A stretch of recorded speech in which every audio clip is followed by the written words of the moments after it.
Hello viewers, Paschimbanga রাজ্য সরকারি কর্মচারীদের জন্য খুবই গুরুত্বপূর্ণ লেটেস্ট একটি আপডেট নিয়ে হাজির হয়েছি আমি আপনাদের মাঝে। আপনি যদি পশ্চিমবঙ্গের একজন রাজ্য সরকারি কেন্দ্র সরকারি কর্মচারী হয়ে থাকেন, তাহলে ভিডিওটি আপনার জন্য হতে চলেছে খুবই ইনফরমেটিভ।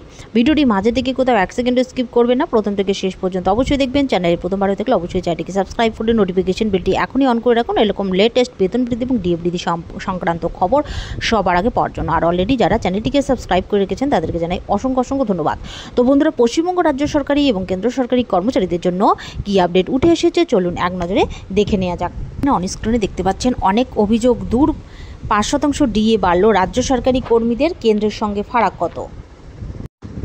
রাজ্য সরকারি কর্মচারীদের অনেক দিন ধরেই অভিযোগ ছিল, একেবারেই সেই অভিযোগ দূর করে দিল রাজ্য সরকার। কারণ এক লপ্তে কেন্দ্রীয় সরকারি কর্মচারীদের সঙ্গে রাজ্য সরকারি কর্মচারীদের মহার্ঘ ভাতার ফারাক মুছে ফেলা হলো। এক ধাক্কায় রাজ্য সরকারি কর্মচারীদের 5% মহার্ঘ ভাতা বৃদ্ধির সিদ্ধান্ত নিল সরকার। মন্ত্রিসভার বৈঠকে যে সিদ্ধান্ত নেওয়া হয়েছে তার ফলে রাজ্য সরকারি কর্মচারীরা 55% হারে মহার্ঘ ভাতা পাবেন। তারা এতদিন 50% হারে মহার্ঘ ভাতা পেতেন, এবার 55% হারে দিয়ে ঢুকবে রাজ্য সরকারি কর্মচারীদের অ্যাকাউন্টে। কেন্দ্রীয় সরকারি কর্মচারীরাও এখন সপ্তম বেতন কমিশনের আওতায় 55% হারেই মহার্ঘ ভাতা পাচ্ছেন, যা কার্যকর হয়েছে জানুয়ারি থেকে।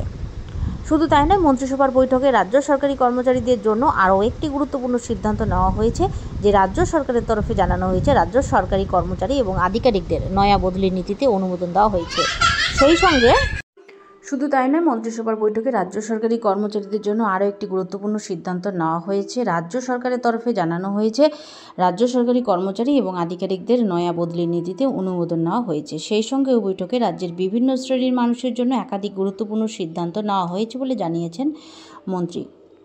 আর পশ্চিমবঙ্গের রাজ্য সরকারি কর্মচারীদের মহার্ঘ ভাতা বেড়েছে এপ্রিল থেকে। তারা এখন ষষ্ঠ বেতন কমিশনের আওতায় 18% ডিএ পাচ্ছেন। এপ্রিল থেকে 4% ডিএ বাড়ানোর ঘোষণা করা হয়।